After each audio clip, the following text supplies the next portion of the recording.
Bonjour à tous, j'espère que vous allez excellemment bien. Aujourd'hui on se retrouve pour parler cyclisme, pour faire le débrief de la première étape des 4 jours de Dunkerque, qui je rappelle endurcissent.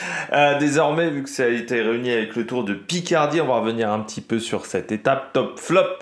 Comme d'habitude, pas de bilan des bleus, parce que vous savez que quand on est sur une course française, il n'y a que sur les grands tours, normalement il y a un bilan des bleus, parfois sur les classiques du World Tour, pas vraiment sur les épreuves comme françaises, comme les 4 jours de Dunkerque, parce que sinon je mettrais quasiment tout le monde en top ou en flop, et il n'y aurait personne ensuite dans les catégories coureur au top et bonnet d'âne. Bon, n'hésitez pas à vous abonner à la chaîne, à réagir dans les commentaires, à mettre un pouce bleu, à partager la vidéo sur les réseaux sociaux, notamment auprès de vos proches. Je pensais que ça peut les intéresser. Dans les commentaires, n'hésitez pas à me dire qui vous a plu, qui vous a déçu, vos bonnets d'âne, vos coureurs top. Quand vous vous abonnez à la chaîne, vous pouvez rajouter la petite cloche, comme ça vous êtes au courant des dernières vidéos qui sortent sur la chaîne. Et comme ça permet d'améliorer la visibilité des vidéos, parce que plus vous cliquez rapidement sur une notification, plus elle est mise en avant par l'algorithme de YouTube. Et puis si vous avez les moyens et que vous voulez soutenir mon travail, vous pouvez faire un super thanks. Et je remercie les gens qui le font, qui se décarcassent. Les gens qui ont les moyens. Ne vous mettez pas en faillite pour moi. Bon, les 4 jours de Dunkerque, étape 1. Alors vous savez, les 4 jours de Dunkerque, c'est une épreuve qu'on n'a jamais fait sur la chaîne. Parce que normalement, je suis tellement concentré sur le Giro que j'ai pas le temps de faire les 4 jours de Dunkerque. Autant la semaine dernière, j'ai pas réussi à faire le Tour d'Hongrie, autant cette semaine, on va essayer de faire les 4 jours de Dunkerque. Belle épreuve française, notamment avec un climax qui sera samedi, l'étape notamment de Cassel. C'est quand même une course qui est plutôt destinée aux sprinteurs. Hein. Il y a beaucoup d'étapes qui peuvent convenir. C'est toujours bien au mois de mai pour les sprinteurs. Ça permet de finaliser le train ou d'essayer de trouver de la confiance quand on n'en a pas eu depuis le début de saison. C'est soit une course qui peut vous mettre vraiment sur un côté positif pour vous emmener pour le Tour de France ou pour la fin de saison. Soit c'est une course qui vous détruit complètement le moral parce que vous n'arrivez pas à trouver le rythme, parce que vous n'arrivez pas à trouver les automatismes au niveau du sprint. Donc soit ça peut être positif, soit ça peut être une catastrophe derrière. Et puis il y a toujours des surprises sur les 4 jours de Dunkerque. Il y a toujours des coureurs qui arrivent à se montrer. Moi je me souviens que c'était Welsford que j'avais vu vraiment très fort sur les 4 jours de Dunkerque. Notamment Arnaud Delis, Romain Grégoire l'année dernière qui avait confirmé tout son talent. Donc c'est toujours une épreuve intéressante. Donc hier, c'était une première étape qui arrivait du côté du Touquet, arrivée plate du côté du Touquet avec un circuit final. Par contre, les conditions climatiques étaient vraiment terribles. Beaucoup de pluie, un petit peu de vent également latéral. Donc vraiment les conditions les pires au niveau des coureurs. Et on n'a pas évité le sprint, malgré que c'était un sprint assez particulier. Il y avait un rond-point à peu près 1,5 km de l'arrivée. Prenez la première sortie, puis après il y avait un dernier virage qui était assez technique, donc c'était vraiment pas évident. Donc on va revenir un petit peu sur tout ce qui s'est passé du côté de cette étape. C'est même marrant parce que là, je suis en train de voir sur Pro Cycling Stats, c'est marqué le Touquet, alors que normalement c'est le Touquet Paris-Plage, le nom de la commune officielle. Et on raccourcit au Touquet, normalement c'est le Touquet Paris-Plage, je crois, le nom complet. Même sur le Pro Cycling Stats, normalement pour Pro Cycling Stats, vous avez les noms complets des communes, même là c'est marqué que le Touquet. Donc c'est assez marrant. Le Touquet, c'est et ouais, je regardais, ils n'avaient pas eu d'arrivée des 4 jours de Dunkerque. Hein. C'est la première arrivée sur les 4 jours de Dunkerque. Il y a eu quelques passages du Tour de France au Touquet, 2 arrivées, 71-76. Mais il y avait eu un passage également en 2014 sur une étape au Touquet, mais il n'y avait pas eu de passage par les 4 jours de Dunkerque où c'était pas répertorié par Pro Cycling Stats. Donc désormais, c'est fait avec cette étape. C'était une arrivée donc pas très loin de la mer, parce que le Touquet est une station balnéaire. Et on va regarder tout de suite les coureurs au top. Attaque de Marlou! Alors du côté des coureurs au top, j'aurais pu mettre Gwen Leclinch qui était dans l'échappée, qui a pris beaucoup de points dans cette échappée, notamment du côté du classement de la montagne et du maillot vert, enfin du classement de la montagne, hein, du classement des côtes, classement de la montagne. Nord de la France, faut quand même pas déconner non plus. Mais on va passer tout de suite au coureur au top avec le coureur de la Cofidis, pardon. J'ai eu un AVC. Milan Freitin. Très bon, le Belge, Milan Freitin. On avait parlé en début de saison sur l'UAE Tour, notamment, où il avait fait des top 5 sur cette course avec pas mal de sprinteurs. Il avait fait également un top 5 sur le Tour de Nander et sur la Surf Coast classique, Ça, c'était vraiment au mois de janvier. Si Brian Cocard ne retrouvait pas son niveau, pour être peut-être une bonne carte pour faire des top 10 sur le prochain Tour de France, du côté de la Cofidis. Moi, je l'aurais vu sur le Giro avec Agnoloski. Bon, ils ont décidé de ne pas le prendre avec Agnoloski, ce qui est peut-être une erreur, parce que là, on voit qu'il est capable de faire un bon sprint aujourd'hui. Agnoloski est, je pense, moins prometteur que Milan Fretin. Bon début de saison, donc la victoire, première victoire chez les professionnels pour Milan Fretin. Il tournait autour un petit peu l'année dernière, et puis une saison pour le moment tout à fait remarquable avec la Cofidis. Vous savez, je vous parle toujours du classement Pro Cycling Stats, et bien il a déjà marqué plus de points que l'année dernière. Pour vous dire que voilà, c'est vraiment pas mal. Alors l'année dernière, il était chez Flanders Baloise, on ne peut pas dire que ce soit la meilleure équipe de deuxième division. Mais là, les résultats sont bons. Il avait déjà fait 5e du tour du circuit de Wallonie, quand il avait repris au mois de mai, après une pause d'un mois, à la fin de Paris-Roubaix, où il avait fini hors délai. Coureur qu'on n'avait pas beaucoup vu sur la région Pays de la Loire Tour. Voilà, il n'avait pas réussi à sortir un grand sprint, mais là sur l'UAE Tour, il avait été bon. Classique à d'Almeria aussi. Pour moi, c'est presque l'un des coureurs qui a marqué, qui a eu les résultats les plus concluants du côté de cette formation Cofidis. Et puis, on voit la dynamique, 3 victoires en une semaine. Il y a eu aussi une victoire en Bretagne. C'était pas en Bretagne, c'était sur les boucles de l'Aulne, je crois. Plutôt du côté d'Axel Zinglet, qui lui aussi tournait autour depuis quelques temps. 6 deuxième place pour Axel Zinglet, bien ça confirme Milan Fretin. C'est un bon petit coureur, c'était une bonne recrue. On sait que Cofidis, Flanders Baloise, il y a souvent eu des coureurs qui sont passés d'une équipe à une autre. Donc là, ça se confirme que ça marche bien d'une formation à l'autre, puisque la Cofidis n'a pas d'équipe de réserve, et ça ne devrait pas être le cas l'année prochaine encore. Donc c'est-à-dire qu'ils sont obligés de passer par d'autres structures pour récupérer des coureurs. Ils passent souvent par Flanders Baloise, parce que Cofidis a toujours eu une attache avec la Belgique. Et Milan Fretin, c'est un bon petit coureur. L'année dernière, il a fait 10e du Xina Gossepreis. Il avait fait 2 top 10 également sur le Tour de Grande-Bretagne, derrière un certain Olaf Koy notamment, vainqueur de la SD Works BW Classic, qui n'était pas considérée comme course professionnelle, vu que c'était une 1-2. C'était considéré comme une semi-professionnelle. Oui, non, il y a eu des résultats. La Ronde van Limburg, il avait fini 9e, qui est aussi une belle course. Puis il avait déjà fait les 4 jours de Dunkerque, où il avait fini 3e à Achicourt. Voilà, d'une étape qui partait de Maubeuge. Donc c'est plutôt pas mal du côté de Milan Fretin, du côté du jeune coureur belge. On va voir ce que ça va donner maintenant sur le reste de ces 4 jours de Dunkerque, parce que désormais il a le maillot rose de leader, parce que c'est comme sur le Tour d'Italie, c'est un maillot rose de leader pour les 4 jours de Dunkerque, mais un rose un peu plus comme l'AEF, un peu plus foncé, le rose des 4 jours de Dunkerque, le rose de Van Rysel, tout simplement. Et puis on va voir ce que ça va donner, voilà, pour le coureur de la Cofidis, mais pas mal sur ce premier sprint, surtout qu'il y avait quand même Paul Hennequin qui était parti, et on voit qu'il a mis une sacrée différence à ses adversaires, parce que Paul Hennequin était vraiment parti très fort dans les 500, dans le dernier kilomètre plutôt, et tout le monde s'est un petit peu cassé les dents pour revenir dessus. Je trouve que Milan Fretin, lui, a réussi cette performance-là, donc très très bien du côté du coureur belge, qui a mis une belle peignée, notamment un Sam Bennett, sans forcément être super bien emmené dans le dernier kilomètre. Donc voilà, très fort de la part du coureur de la Cofidis. Et puis surtout un dernier 200 mètres où il a été très très costaud pour aller chercher le petit coureur de Nice Métropole.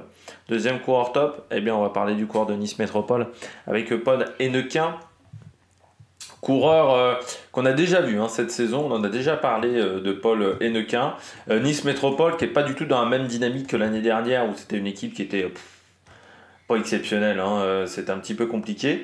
Il avait déjà été performant sur l'étape du Mans, aux régions Pays de la Loire Tour. Je pense que c'est là où on en avait parlé, parce que j'ai déjà parlé de Paul Hennequin. Ensuite ça avait été plus compliqué sur le Grand Prix du Morbihan, le Trobroléo. Il a été au championnat de France Espoir où il a fini 24e, course qui avait été remportée par Noah Isidore, le coureur de la réserve de la Décathlon, devant Brieux Roland et Brieux qui est lui dans l'équipe réserve de la Groupama FDJ. Donc c'est un résultat qui n'était pas forcément exceptionnel pour Paul Hennequin sur cette épreuve, mais c'est un coureur qui progresse dans cette équipe continentale, qu'on commence à voir un peu plus. Et puis encore une fois, cette formation Jean Bayou Nice Métropole est un petit peu meilleure que l'année dernière, parce que l'année dernière ça avait été dur pour Nice Métropole, c'était un petit peu la fête du slip, on va pas se mentir, avec l'équipe qui avait oublié de s'inscrire pour les épreuves Pro Series, parce que les équipes continentales ne sont pas invitées d'office sur les épreuves Pro Series. Elles doivent avoir une garantie financière supplémentaire pour accéder aux Pro Series, et ils avaient oublié de faire la paperasse. Donc ils étaient un petit peu passés pour des cons en début de saison. Ça leur avait gâché vraiment les premières courses, parce qu'ils n'avaient pas pu aller à la Drôme Classique, à l'Ardèche Classique. Et donc là, ils ont pu repartir sur une saison nickel.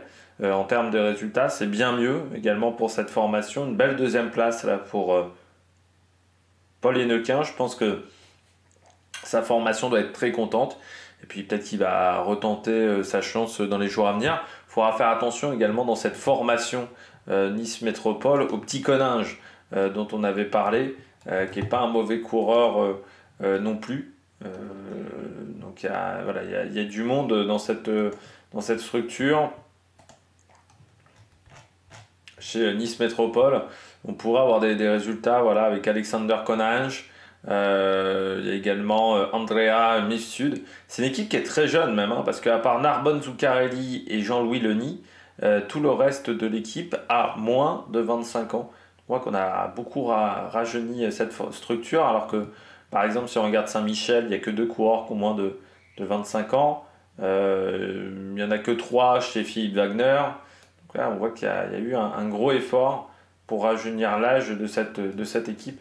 Donc c'est bien pour le moment ce qu'a fait Paul Hennequin. Donc on va voir s'il arrivera à retenter sa chance dans l'étape de demain, l'étape d'après-demain. Il y aura encore pas mal d'arrivées pour Sprinter dans les jours à venir sur ces 4 jours de Dunkerque. Encore une fois, c'est une épreuve qui est plutôt réservée aux sprinters. On finit du côté des coureurs top avec Amaury Capiot, le coureur de la Arkea BNB Hotel. L'Arca qui était vraiment bien en place, qui a tenté même à un moment d'accélérer le rythme avant d'entrer sur le circuit final du Touquet, où on était sur des routes qui étaient assez étroites. Pour ceux qui connaissent le rallye du Touquet en voiture, ce sont des routes qui sont très étroites, où il y avait un petit peu de vent de côté, donc ils ont tenté le coup de bordure. Bon, ça n'a pas fonctionné, c'était pas assez fort cette accélération, mais ça a vraiment mis en difficulté certains coureurs. Donc on se disait, Démare a dû amener des garanties. Et puis non, Démare il a fini loin, et ce qui fait qu'on a travaillé pour Amaury Capiot dans le final. Donc très belle course quand même d'Amaury Capiot, parce que quand vous n'êtes pas le sprinter numéro 1 techniquement de la formation, qu'on a un leader qui n'est pas encore au top, qui est un petit peu décevant depuis le début de saison, et derrière il faut réussir à se retrouver. Ça veut dire qu'on n'a pas forcément les bons réglages, parce que par rapport au briefing du matin, forcément c'est totalement modifié au moment où on doit faire son effort. Amaury Capiot il s'était peut-être dit moi je vais faire mon effort de 500 mètres à 200 mètres, et là il faut que je fasse mon effort beaucoup plus tard, donc c'est à dire qu'il faut que j'ai un poisson pilote. Alors on est resté plutôt bien organisé du côté de l'Arkea.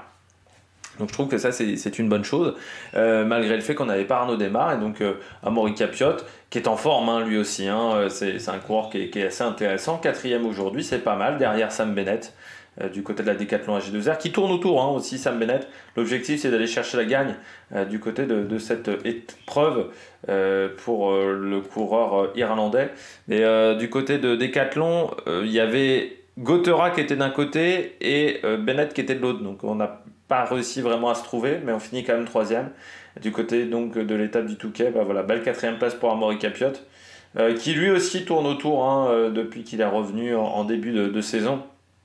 Lui qui avait connu une saison 2023 quasiment blanche, très peu de jours de course, des petits soucis physiques. Il avait couru seulement 18 jours. Déjà, il a plus de jours de course cette année, 25. Mais il faut qu'il trouve encore des gros repères. Alors, il a gagné une étape sur le Tour de Man, un peu comme Caleb Ewan, mais voilà, après une saison blanche, il faut toujours... C'est pas toujours facile de réenchaîner après une saison blanche, donc c'est bien de trouver des repères. Ça va être l'objectif également sur cette épreuve, et puis pourquoi pas de lancer Arnaud Démare, mais pour ça, il faudra retrouver du grand Arnaud Démare. On regarde tout de suite les bonnets d'âne.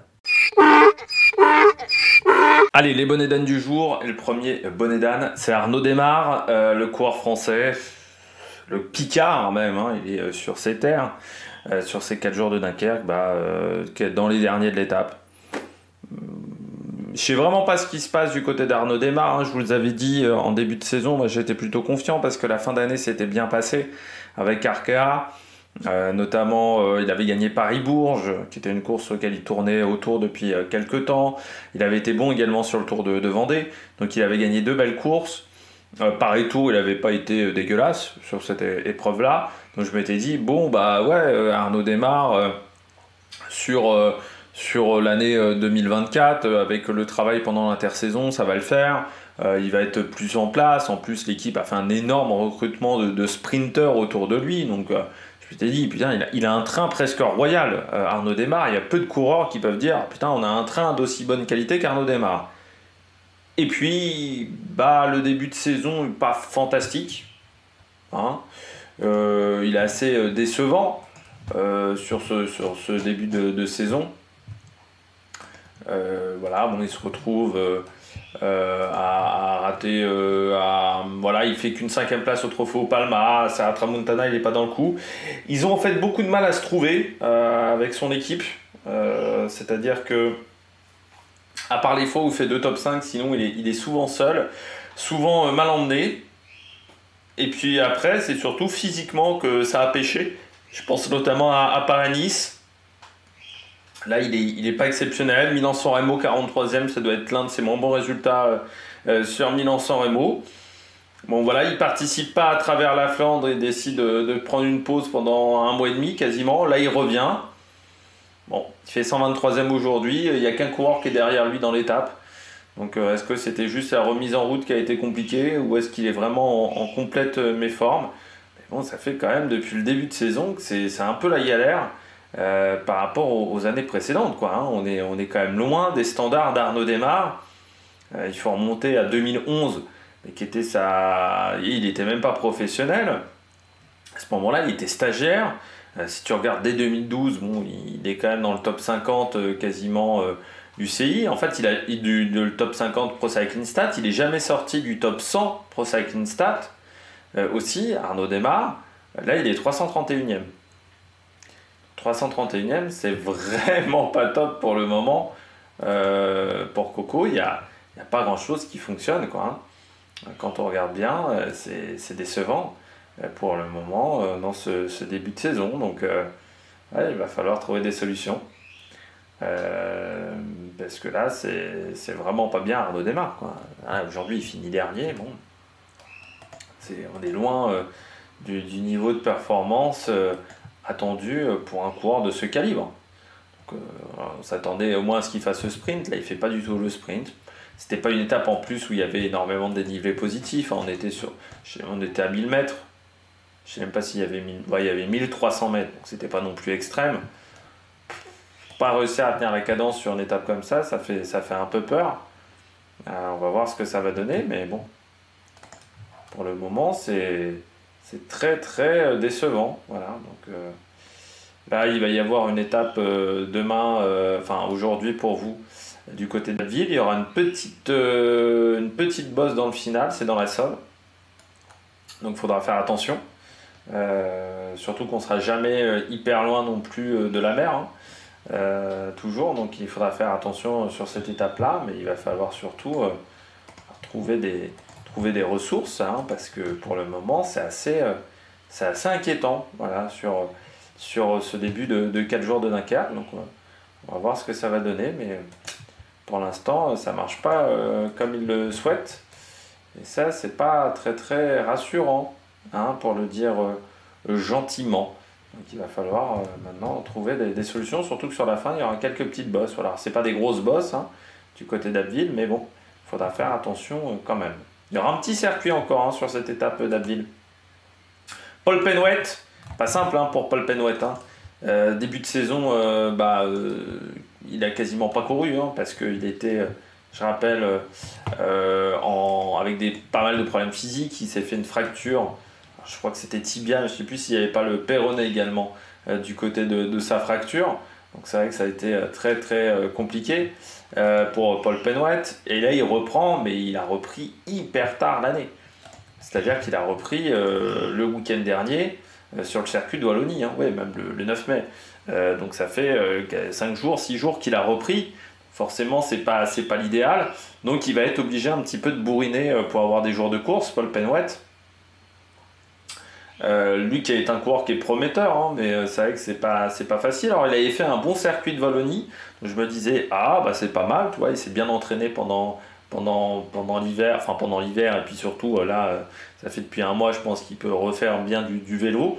Là ça a été plus compliqué. Alors je pense que la pluie n'a pas aidé, hein, Paul Penwet, parce que quand vous n'avez pas de repère dans un peloton, que vous êtes tombé, vous êtes peut-être fait mal, il y a toujours un petit reste psychologique. Donc c'est peut-être un peu le souci d'un Paul Penwet. Donc il lui manque un petit peu des repères, tout simplement aux coureurs français. Il y a eu un petit peu de soucis pour trouver la bonne solution aujourd'hui. Il finit 17e largement en deuxième rideau, il n'a pas pu faire son sprint. On va voir lui ce que ça va donner demain, sur la semaine. L'idée est de retrouver des repères, hein, sur ces 4 jours de Dunkerque. Voilà, petit bonnet d'âne pour Paul Penwet, mais encore une fois c'est la grande difficulté quand vous reprenez au mois de mai, ou lors du Tour de Romandie fin avril, c'est que vous reprenez avec un temps de retard sur vos adversaires, et eux ils ont des repères que vous n'avez pas. Alors certes vous arrivez avec un peu plus de fraîcheur, mais ça reste quand même difficile de retrouver des repères rapidement. Donc là ça va être l'objectif, lui qui fera 4 jours de Dunkerque, boucle de la Mayenne et Tour de Slovénie au mois de juin. Donc c'est-à-dire qu'il va quand même enchaîner pas mal de jours de course pour tenter de trouver un bon rythme de croisière. Ça sera le grand objectif de Paul Penwet sur ces épreuves-là, parce que pour le moment, il est un petit peu en difficulté avec un début de saison aussi tardif.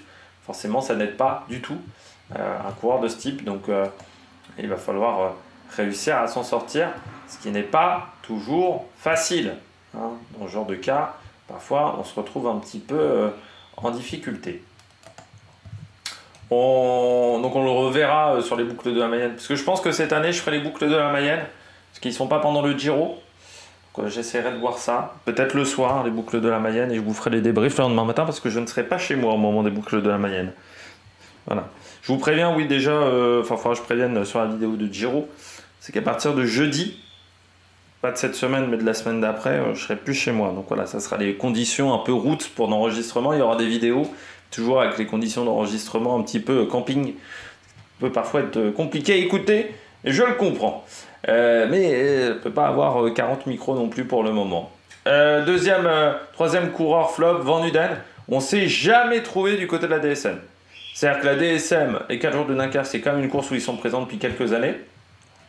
Notamment à l'époque de Sam Walsford, mais ça fait assez longtemps, parce que même à l'époque où ça s'appelait Argo Shimano, ils allaient sur les 4 jours de Dunkerque. C'est une course où ils vont depuis très très longtemps, et là c'est vrai qu'ils emmènent en plus une belle structure avec Van Uden, avec Degen Kolb par exemple au départ. J'attends de voir ce que ça peut donner Niels Sekhoff pour le général aussi.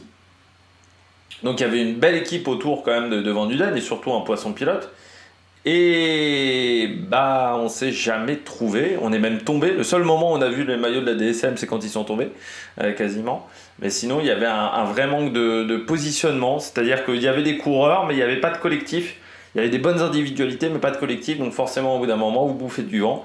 Et quand vous bouffez du vent, vous ne pouvez pas faire un bon sprint. Donc seulement 10e pour cette première étape, c'est un petit peu décevant pour Casper Van Uden. Et pour vous dire, c'est Niels Sekhoff qui finit devant Casper Van Uden. Donc là aussi, ça veut dire qu'on ne s'est absolument pas trouvé dans cette structure. Et puis je termine avec Corbin Strong. Ouais. Ça veut dire que j'ai du mal à comprendre quand même la stratégie d'Israël de faire sprinter Tom Van Asbroek. Alors oui, il a une pointe de vitesse, mais c'est pas un sprinter, Van Asbroek. Alors il est bon sur les sprints en petit comité, mais pas sur un sprint massif. C'est pas la même chose d'être bon sur un sprint en petit comité et sur un sprint massif, surtout dans des conditions très humides qui étaient assez casse-gueule quand même hier. Donc je comprends pas pourquoi on n'a pas utilisé Corbin Strong. qui fait seulement 28e de l'étape. Pourquoi Corbin Strong aussi a fini aussi loin? Il aurait peut-être pu tenter le sprint. Est-ce qu'il y a eu des problèmes d'organisation du côté d'Israël? Première tech, ça pourrait se comprendre. Et encore une fois, finale qui était... C'est pas que dans le Touquet c'était hyper technique, parce qu'on effleurait le Touquet, hein, on rentrait pas vraiment totalement dans le Touquet. Mais le problème, c'est que c'était humide, hyper humide. Et là, je pense que peut-être du côté d'Israël, on n'a pas eu les bonnes sensations. Mais bon, je comprends pas pourquoi on a fait sprinter en 1 Tom Van Asbroek et pas Corbin Strong. C'est-à-dire que pour moi, Tom Van Asbroek 15e, je suis pas sûr que Corbin Strong aurait fait moins bien. En sachant que Corbin Strong sur une étape comme ça, il aurait peut-être pu avoir la possibilité d'aller chercher des bonifs. Lui, il peut jouer le général, hein. L'étape de Cassel, ça ne veut pas lui faire peur à Corbin Strong. Donc, je suis assez surpris qu'on ait utilisé Tom Van Asbroek pour cette étape-là. Bon, voilà, moi, j'aurais plus utilisé son coéquipier, Corbin Strong, pour tenter de jouer en sprint. Ils avaient qui, même au départ des 4 jours? Oui, puis surtout Ackermann, j'aurais utilisé. C'est pour ça que je pense qu'il y a eu une couillade. Parce que c'était, je pense, Ackermann qui était leader. J'avais oublié qu'Ackermann était là. Ackermann qui fait pas non plus le Giro contrairement à l'année dernière. Oui, et Ackermann il finit 108e. Donc oui, il y a eu un problème avec Ackermann parce qu'il finit loin. Parce que normalement ça a dû être Ackermann en sachant que Riley Sheehan a perdu du temps. Ça c'est une surprise, 3 minutes 44. Pour croire qu'une bonne pointe de vitesse. Bizarre. Mais oui, donc oui, on était complètement désorganisé chez Israël. Donc il y a eu un souci. Parce que normalement, c'est sûr que c'est plus Ackermann le sprinter que Jake Stewart. Ouais, Jake Stewart qui fait 13. Ça a été un bordel voilà, dans le final de cette étape du côté d'Israël. Donc je ne sais pas trop ce qui s'est passé au niveau organisation. Bon, bah, j'espère que vous avez aimé cette vidéo. Alors, on va essayer de faire un point tous les jours de ces 4 jours de Dakar. Mais bon, peut-être que certaines journées, ça va sauter. Mais voilà, parce qu'avec le Giro, j'ai des trucs aussi à côté à faire, donc c'est pas toujours simple. Mais de toute manière, il y aura toujours un short minimum par étape sur ces 4 jours de Dunkerque. Donc n'hésitez pas à vous abonner à la chaîne, à rajouter dans les commentaires, à mettre un pouce bleu. Et puis nous, on se retrouve pour de nouvelles aventures sur la Mac Production. Ciao, ciao!